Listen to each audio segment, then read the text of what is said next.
What would happen if the world suddenly went vegetarian?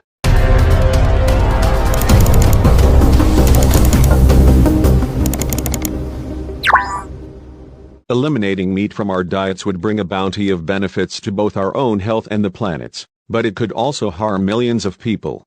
People become vegetarians for a variety of reasons. Some do it to alleviate animal suffering, others because they want to pursue a healthier lifestyle. Still others are fans of sustainability or wish to reduce greenhouse gas emissions.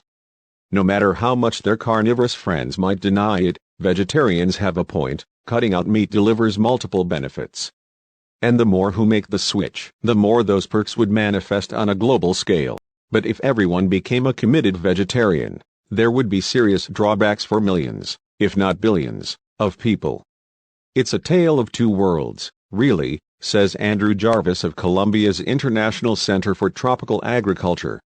In developed countries, vegetarianism would bring all sorts of environmental and health benefits. But in developing countries there would be negative effects in terms of poverty. If vegetarianism was adopted by 2050, it would stave off about 7 million deaths per year, while veganism would knock that estimate up to 8 million. Jarvis and other experts at the center hypothesized what might happen if meat dropped off the planet's menu overnight. First, they examined climate change.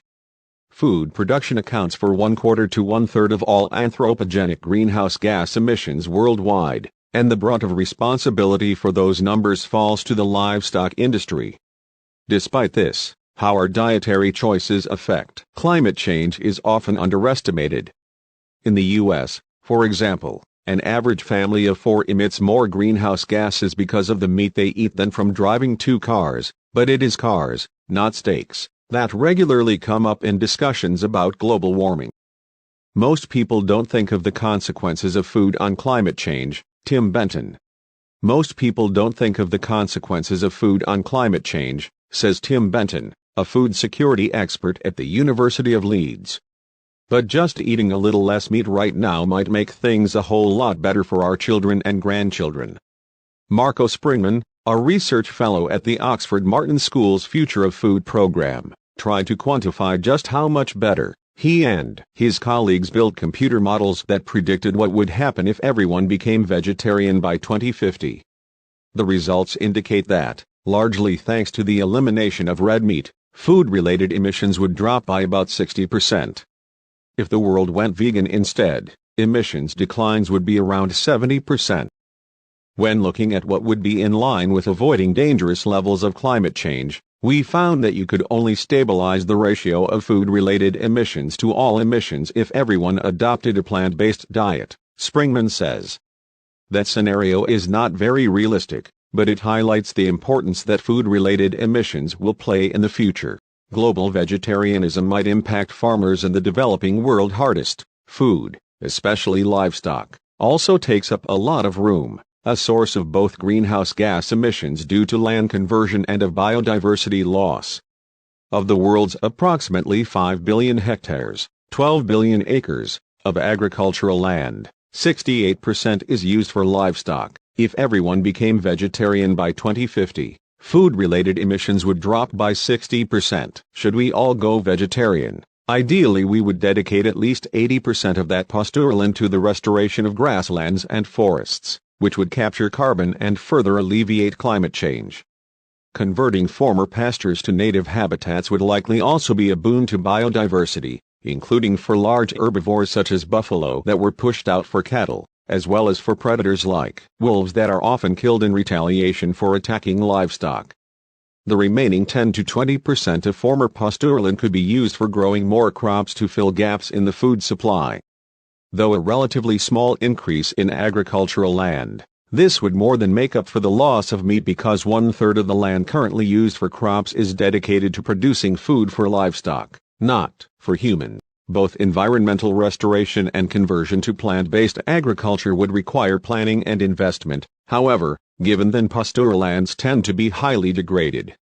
You couldn't just take cows off the land and expect it to become a primary forest again on its own, Jarvis says. Carnivorous careers people formerly engaged in the livestock industry would also need assistance transitioning to a new career, Whether in agriculture, helping with reforestation, or producing bioenergy from crop byproducts currently used as livestock feed. Some farmers could also be paid to keep livestock for environmental purposes. I'm sitting here in Scotland, where the Highlands environment is very man-made and based largely on grazing by sheep, says Peter Alexander, a researcher in socio-ecological systems modelling at the University of Edinburgh. If we took all the sheep away, the environment would look different and there would be a potential negative impact on biodiversity. Should we fail to provide clear career alternatives and subsidies for former livestock-related employees? Meanwhile, we would probably face significant unemployment and social upheaval, especially in rural communities with close ties to the industry. If meat dropped from menus, the economic effects worldwide would be profound. There are over 3.5 billion domestic ruminants on Earth, and tens of billions of chickens produced and killed each year for food, says Ben Fallon, who researches the balance between food demand and biodiversity at the University of Cambridge. We'd be talking about a huge amount of economic disruption. But even the best laid plans probably wouldn't be able to offer alternative livelihoods for everyone. Around 1/3 of the world's land is composed of arid and semi-arid rangeland that can only support animal agriculture.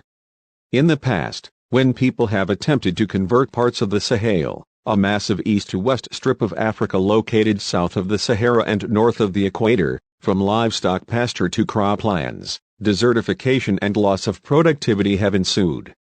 Without livestock, life in certain environments would likely become impossible for some people, Fallon says. That especially includes nomadic groups such as the Mongols and Berbers who, stripped of their livestock, would have to settle permanently in cities or towns, likely losing their cultural identity in the process. Plus, even those whose entire livelihoods do not depend on livestock would stand to suffer. Meat is an important part of history, tradition and cultural identity. Numerous groups around the world give livestock gifts at weddings, celebratory dinners such as Christmas center around turkey or roast beef, and meat-based dishes are emblematic of certain regions and people. The cultural impact of completely giving up meat would be very big, which is why efforts to reduce meat consumption have often faltered, Fallon says. Worldwide vegetarianism by 2050 would lead to a global mortality reduction of up to 10%. The effect on health is mixed too. Springman's computer model study showed that, should everyone go vegetarian by 2050, we would see a global mortality reduction of 6 to 10%, thanks to a lessening of coronary heart disease, diabetes, stroke and some cancers. Eliminating red meat accounts for half of that decline, while the remaining benefits are thanks to scaling back the number of calories people consume and increasing the amount of fruit and vegetables they eat. A worldwide vegan diet would further amplify these benefits. Global vegetarianism would stave off about 7 million deaths per year, while total veganism would knock that estimate up to 8 million. Fewer people suffering from food-related chronic illnesses would also mean a reduction in medical bills, saving about 2 to 3% of global gross domestic product. Even the best-laid plans probably wouldn't be able to offer alternative livelihoods for everyone, but realizing these projected benefits would require replacing meat with nutritionally appropriate substitutes. Animal products contain more nutrients per calorie than vegetarian staples like grains and rice, so choosing the right replacement would be important, especially for the world's estimated 2 billion plus undernourished people. Going vegetarian globally could create a health crisis in the developing world, because where would the micronutrients come from? Benton says, all in moderation, but fortunately, the entire world doesn't need to convert to vegetarianism or veganism to reap many of the benefits while limiting the repercussions. Instead, moderation in meat eating's frequency and portion size is key. One study found that simply conforming to the World Health Organization's dietary recommendations would bring the UK's greenhouse gas emissions down by 17%, a figure that would drop by an additional 40% should citizens further avoid animal products and processed snacks. These are dietary changes that consumers would barely notice, like having a just slightly smaller piece of meat, Jarvis says. It's not this either-or, vegetarian or carnivore scenario. Certain changes to the food system also would encourage us all to make healthier and more environmentally friendly dietary decisions, says Springman, like putting a higher price tag on meat and making fresh fruits and vegetables cheaper and more widely available. Addressing inefficiency would also help, thanks to food loss, waste and overeating. Fewer than 50% of the calories currently produced are actually used effectively. There is a way to have low productivity systems that are high in animal and environmental welfare, as well as profitable, because they're producing meat as a treat rather than a daily staple, Benton says. In this situation, farmers get the exact same income. They're just growing animals in a completely different way. In fact, clear solutions already exist for reducing greenhouse gas emissions from the livestock industry. What is lacking is the will to implement those changes.